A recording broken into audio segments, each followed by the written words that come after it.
Welcome back to AV Veterans Talk. We're continuing our conversation with this week's guest, Christine Yandek. So, Christine, we, spend a lot of time when we're trying to deal with the world issues and things like that. You and I will share stories or our opinions and stuff. Two very opinionated people here, correct? So, we kind of cancel each other out because we're so strong.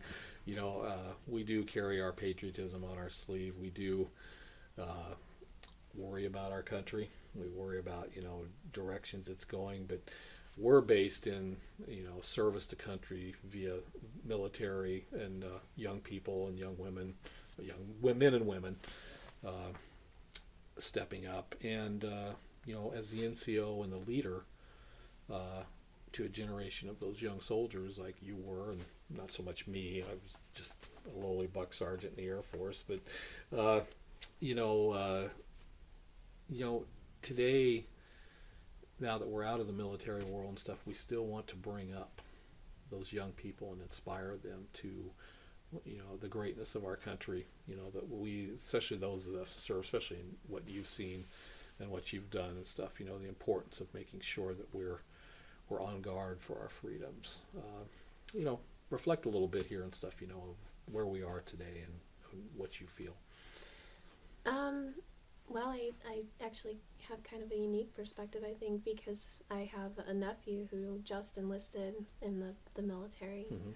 So, he's in that new generation, that up-and-coming generation. There's a part of me that wishes that I had stayed in so that I could kind of, mentor his generation along, because I do think that we've lost some of our patriotism and some of our pride in that patriotism. I remember what it was like in the days immediately after September 11th. I was already wearing the uniform of the United States Army when 9/11 happened, of course. Yeah, right. And so we immediately got stood up for the Homeland Security mission, Operation Noble Eagle, if you remember what was going on at that time. Mm-hmm.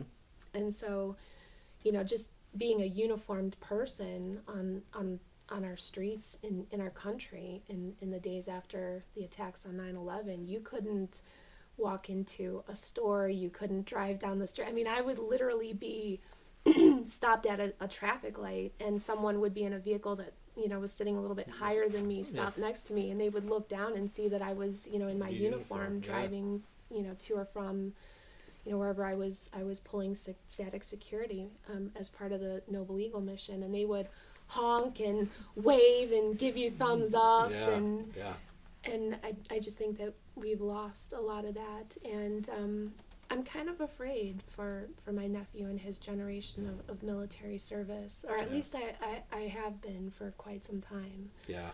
I was part of the generation where we were sent overseas sometimes without, the tools to do our mission. We were, in many instances, given, rules of engagement that I believe made us less safe because they tied our hands in certain respects from being able to, respond to situations that would arise over there. Mm-hmm.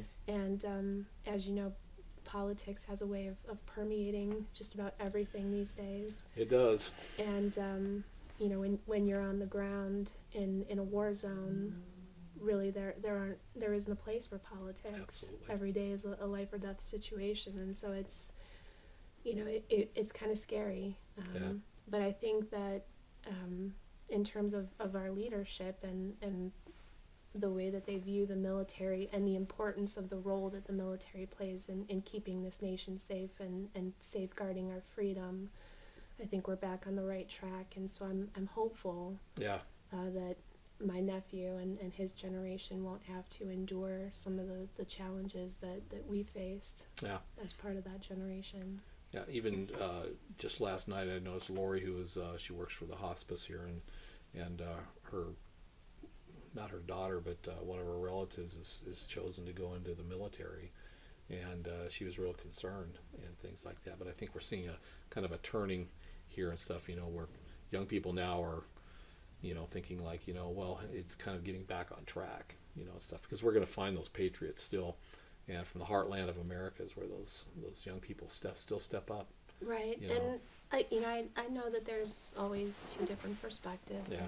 and there's a rather strong voice in opposition to, building up the military as kind of a tempting fate, if you will, and making us more apt to be attacked by some of our enemies. But Yeah.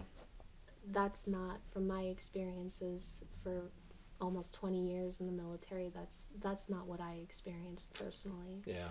I think that when we have a strong defense force, that's actually more of a deterrent for our enemies around the world. And I've been all over the place. I mean, I've been to South Korea. I spent 2 years there.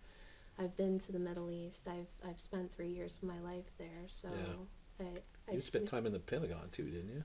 Is that you? I was at NSA actually in my first MOS. Yeah, yeah. So you have seen it all. 18 years of military service, you do see it. Uncle Sam has no problem punching your travel ticket.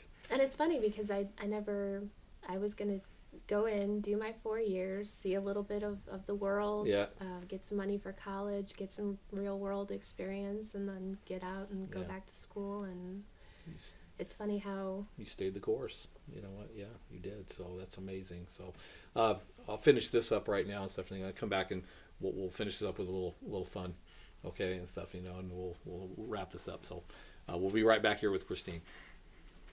I'm Bob Alvis, and thanks for joining us for this segment of AV Veterans Talk.